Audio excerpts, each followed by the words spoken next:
Karon atuang kuhaon ang kahulugan, ang meaning sa siyam o saum. Sa Arabic, umayong kag fasting, siyam, saum, pareho ra, walay kuan kalainan. Ang pinaka-meaning niya sa Arabic language is ang pagpugong. Kanang dili ka mubuhat, dili ka mukaon, dili ka inom, o na siya.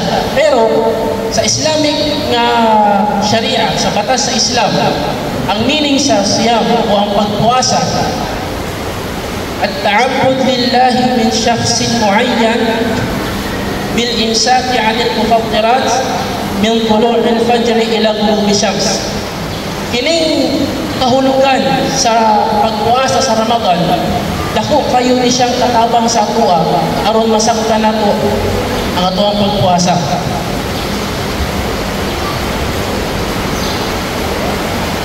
Ang pagsamba kay Allah ng isang natatanging tao sa pamamagitan ng pag-iwas ng mga nakasira ng pag-ayuno mula sa pagsapit ng Fajr hanggang sa paglubog ng araw. Mauni siya ang pinaka-meaning sa pag-fasting sa Ramadan, ang pagsimba kang Allah sa usa ka particular nga tawo, meaning dili tanang tawo obligado magpuasa. Aduna rin ng mga specific lang ang mga tao at makuha kung saan sila pamahagi sa paglikay sa mga makadaot sa pagpuasa. So ang pagsimba, ang way ng pagsimba sa Allah sa Ramadan is mulikay ka sa mga makadaot sa pagpuasa. Kanada, mura yung buhaton. Kuya Keno, unang sa tanan ng mga ibada, nakuha na ka ng trivia ba? Sa tanan ng mga ibada sa Islam, ang pagpuasa ang pinakakuyaw.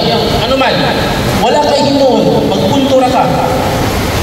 Dili pareho sa sala, pagsala.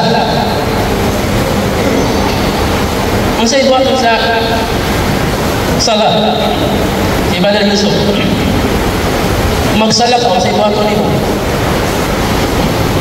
Mutindog, magtakbir, di ba? Magbasa, kung mag-umrah, wadto sa Makkah, mag-tawaf, kung magbasa Quran, makuha o mushaf, magbasa, uliyok yung tila, kung mag-da'wa, musulti, istorya, kumbaga, ang tanan ng mga ibada na ay lihok, na ay verb, na ay lihok pa.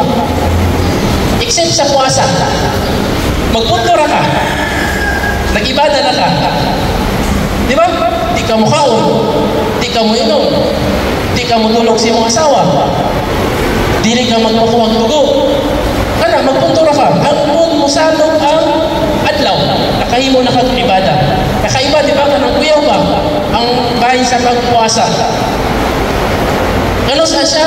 Sugod sa pagsulod sa Fajr hangtod sa pagsalong sa adlaw.